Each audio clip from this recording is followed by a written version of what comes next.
Amaka and Uma had been inseparable for years. From their childhood days spent climbing mango trees to their teenage years of giggling over secrets by the village stream, their friendship was the kind that others admired. Amaka was the more outspoken of the two, her laughter bold and infectious, while Uma was gentle, her voice always calm and soothing. Amaka was a businesswoman who sold food at the market, while Uma was a popular hairstylist in the village. When Amaka met Udoka, a tall, soft-spoken man with a warm smile, she could hardly wait to share the news with Uma. "Uma, I've met him," Amaka had said one evening as they sat under the mango tree behind Uma's house. "Met who?" Uma had teased, her lips curving into a knowing smile. "The man I will marry," Amaka declared, her eyes glowing with excitement. "Look at how happy she is," Uma said, pulling Amaka into a playful hug. "I'm so happy for you, my dear. Tell me everything. How did you meet?" The months leading to Amaka's wedding were filled with preparations and chatter. Uma was by her side every step of the way, helping her pick out her bridal wrapper, advising her on the best ingredients for the traditional dishes, and making sure every detail was perfect. When the wedding day finally arrived, it was a grand celebration. The whole village gathered to see Amaka and Udoka exchange vows. The women shouted with joy, and the men toasted to the couple's future. Uma was there too, her eyes glowing with happiness for her friend. After the ceremony, Uma had pulled Amaka aside and said, "You're going to be a married woman," she said. "I'm happy for you." Amaka hugged her tightly. "Thank you for being a sister." In the months that followed, Amaka often marveled at how selfless Uma was. Despite being single, Uma showed no jealousy or bitterness toward Amaka's new life. Instead, she celebrated her friend's happiness and was always eager to listen to stories about her marriage and offer advice when needed. Amaka's first few months with Udoka were blissful. He was kind, attentive, and hardworking. They would always go to the market together and come back together. They built a peaceful home where laughter often filled the air. Amaka felt blessed. Udoka treated her with tenderness and she felt secure in his love. But as time passed, subtle changes began to creep into their marriage. At first, it was little things, Udoka coming home later than usual or responding to their questions with irritation. Amaka dismissed them, reasoning that he was probably stressed from work. But soon, the changes became harder to ignore. One evening, as they sat together after dinner, Amaka asked him about his day. "It was fine," Udoka replied shortly, not looking up from the bowl of palm wine in his hands. Amaka frowned. "Is something wrong? Did I do anything wrong?" Udoka glared at her, his expression suddenly hard. "Must you always do something wrong? I'm just not in the mood. Can't a man have peace in his own house?" he said as he stormed back into the hut, leaving her outside alone. Stunned, Amaka felt silent. "What's wrong? This wasn't the Udoka I knew," she muttered under her breath. The man who used to smile at her questions and share his day's stories willingly was now easily pissed. She tried to brush it off, but similar incidents began to occur more frequently. Confused and hurt, Amaka turned to the one person she knew she could trust, Uma. One bright afternoon, as they sat by the stream washing clothes, Amaka let out a deep sigh. "What's wrong, Amaka?" Uma asked. "You've worn that look since we started washing. Hope all is well." Amaka hesitated, then said, "I shouldn't be telling you this, but I'm bothered. Luca has been acting strange lately. He's not the same man I married. I don't know what's eating him, making him always angry and easily irritated." Uma paused, her hands stilling in the soapy water. This is strange. How?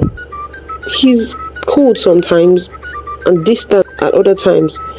Yes, he's loving, but not as he used to." Uma reached over and took Amaka's hand. "My friend, I may not be married, but the little I know I will tell you. Men can be difficult to understand sometimes, especially in the early years of marriage. What if he may be going through something he doesn't know how to talk about, and his ego will not let him tell you about it, so it's bothering him. Just give him time, okay? Amaka nodded, her shoulders relaxing slightly. You think so? Yes, Amaka, I know so, Mma said with a reassuring smile. Marriage is not always easy, just give it time. You will find a way around it, don't worry. Udoka loves you, I'm sure of that. Her words were like balm to Amaka's troubled heart. In the days that followed, Amaka tried to heed Mma's advice. She gave Udoka space, hoping that his mood would improve, but it rather got worse as he complained that she was staying away from him. Mma remained her rock, always ready with words of encouragement and a listening ear. Little did she know that the storm brewing in her marriage was only just beginning. Amaka's life felt like a puzzle with pieces that no longer fit. The man she married, Udoka, seemed to drift further away from her each day. His once warm smiles were now rare, and the sweet words that had drawn her to him were replaced with sharp remarks and cold silences. Don't worry too much, Mma would say. Marriage is like farming. It takes time and care to bear good fruit. Udoka will come around, be patient. Amaka often found herself thinking how lucky she was to have a friend like Mma. You're a blessing, she told her one day. I don't know what I would do without you. Mma only smiled and hugged her tightly. Nothing, my friend, nothing. Unknown to Amaka, Mma wasn't the saint she appeared to be. Beneath her kind words and caring gestures were dark secrets. One day, Amaka heard a troubling rumor. She sat in front of her hut, pounding yam, when her neighbor, Adama, approached her, a worried look on her face. Amaka, Adama began, I want to tell you something. I hope you'll not be angry. Amaka looked up. What is it? Go on. Well, I saw Udoka and Mma together at a bar in Eke yesterday. And so, Adama looked at her. What do you mean by and so? I saw them. They were sitting together, talking and laughing like... She hesitated, then said, like a couple. Anger fled in Amaka's chest, but it wasn't directed at Udoka or Mma. It was at Adama. How dare you? She snapped. How dare you come to me with your stream-side gossip? Don't try it ever again. You are accusing my best friend and my husband. Mma would never do such a thing, neither would my husband. Don't ever come to me with your stream-side gossip anymore. I will not take it lightly with you next time. Adama raised her hands defensively. I'm sorry, I only told you because I cared. I wanted to keep it to myself, but you can ask them to confirm. I don't want to hear anymore. Just keep it to yourself. Thank you so much for caring. Thank you, but next time don't bring your gossips to me anymore. The idea of her friend betraying her was so ridiculous that it didn't deserve a second thought. She even kept her distance from Adama after that day. One evening, as they sat together picking beans, Amaka sighed heavily and said, Mma, I need your help. Mma looked at her and replied, what is it again? I want you to talk to Udoka for me. Me, of all people. Mma replied, why me? Yes, you're my friend and he knows you. If he comes from somebody else, he may be angry, saying I'm talking about our marriage to everybody. But I think if he comes from you, he will understand. Mma hesitated for a moment, but then she nodded. If you think it will help, I'll do it. Thank you, Amaka said, squeezing her hand. I know I could count on you. The next day, Mma visited Amaka and Udoka. She played her role perfectly, expressing concern for Amaka and rebuking him for maltreating her friend. My friend is so lovely.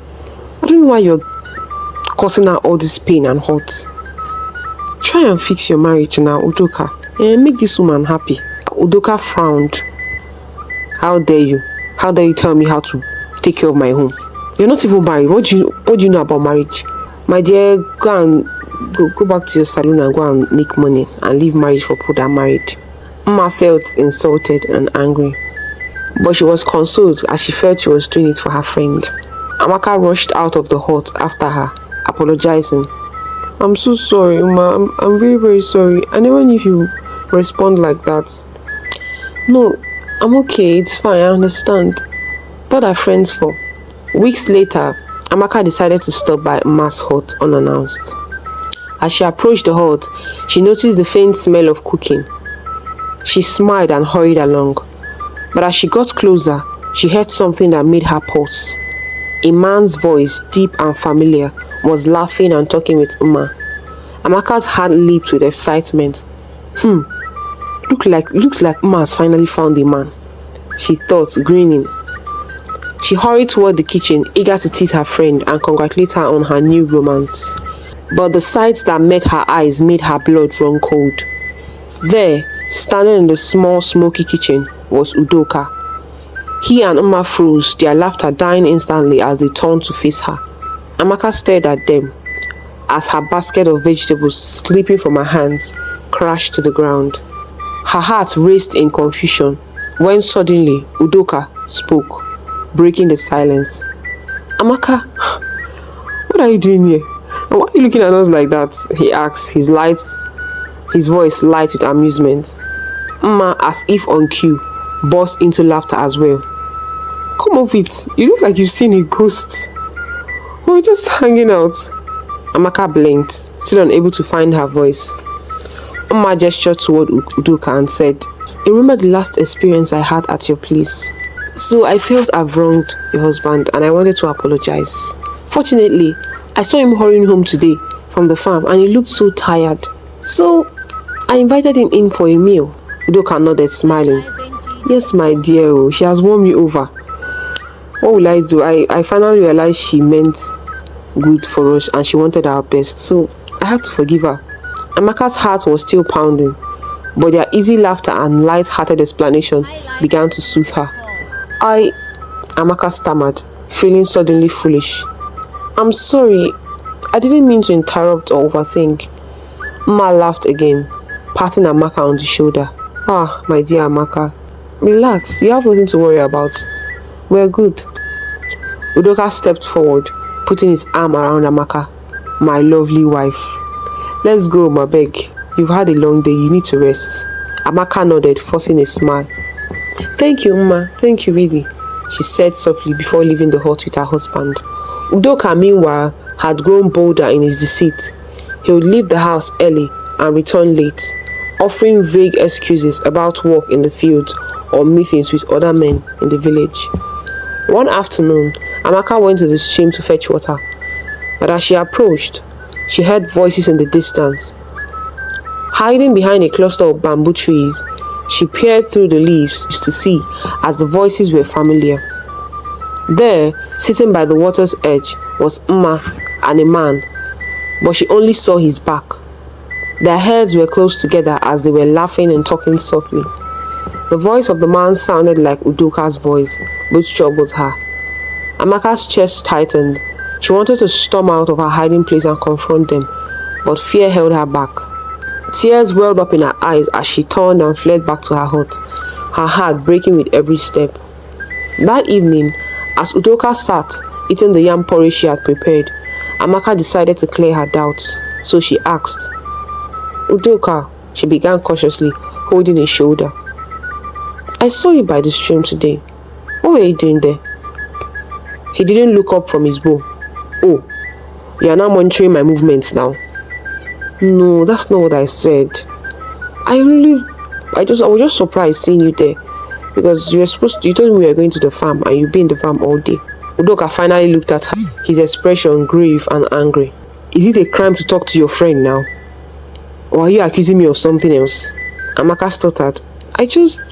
There is nothing, Amaka, there is nothing. You need to stop listening to gossip and imagining things, he snapped. It's not good for you. She sadly dropped the argument as she was not ready for his angry outbursts. One early morning, just as the first rays of sunlight broke out, there was a knock at Amaka and Udoka's door. Amaka, still sleepy, wrapped herself in a shawl and went to see who it was. Who could it be so early, she thought. When she opened the door, she froze. She was greeted by the sight of Mma standing there with all her belongings, her bags, her clothes. Mma, Amaka asked, rubbing off sleep from her eyes. What are you doing here this early? And with all your things, hope all is well. Mma didn't answer. Instead, she picked up her belongings and brushed past Amaka into the hut. "Good morning, Amaka," she said hurriedly, acting as though nothing was out of the ordinary. Amaka turned, her confusion growing. "Mama, you've not answered me." I said, What's the meaning of all this?" Before Mama could answer, Udoka emerged from the inner room, yawning and stretching. "Ha, Mama, you are here," he said as he embraced Mama. Amaka's heart sank as she watched her husband wrap his arms around her best friend.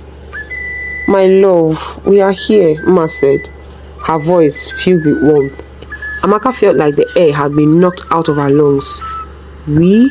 she managed to whisper, her voice trembling. Mama turned to face her, her expression harsh. "Yes, we. Me and my husband's baby." She placed a hand on her stomach and leaned her head against Udoka's shoulder. Amaka's vision seemed to be blurry as the room seemed to spin around her. She held the door frame for support, her chest tightening with pain. "Baby, you see?" she asked. "Yes," Ma said, her tone laced with mockery. "Didn't you know? Udoka and I are starting a family. I thought he said he was going to tell you."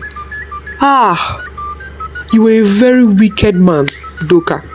You are wicked," Amaka screamed. "All this while, I patiently bore the shame of people thinking I was barren. Meanwhile, I was only waiting for you, since you kept saying you weren't ready for children yet. You even asked me to abort our first baby because you weren't ready to be a father. And now this? Ha!" Turning to Mma, she said, "Now I know why you are so quick and happy to get me those pregnancy prevention herbs. You are evil. How you fooled me all this time. How did I not see this?" she said, screaming and placing her hands on her head. "I'm so sorry, but you have to understand. We are just fighting for our love. Love made us do all this.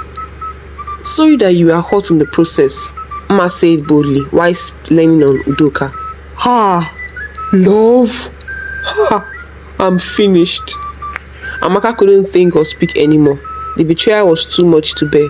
Without another word, she turned and stumbled out of the hut, wrapping her shawl tightly around herself as she headed for the only place she could think of, her neighbor Adama's hut. When evening came, Amaka decided to return to her hut. She hoped that Mma and Doka would apologize, that they would admit they had made a mistake. But when she arrived, the door was locked. She knocked for a long time, and after a moment, Mma appeared, her expression cold and rude. "Hope you're here to pack your things," Mma said, her voice dripping with malice. Amaka stared at her, shocked. Pack my things? I don't understand." "Yes," Mma said, crossing her arms. "This is my home now.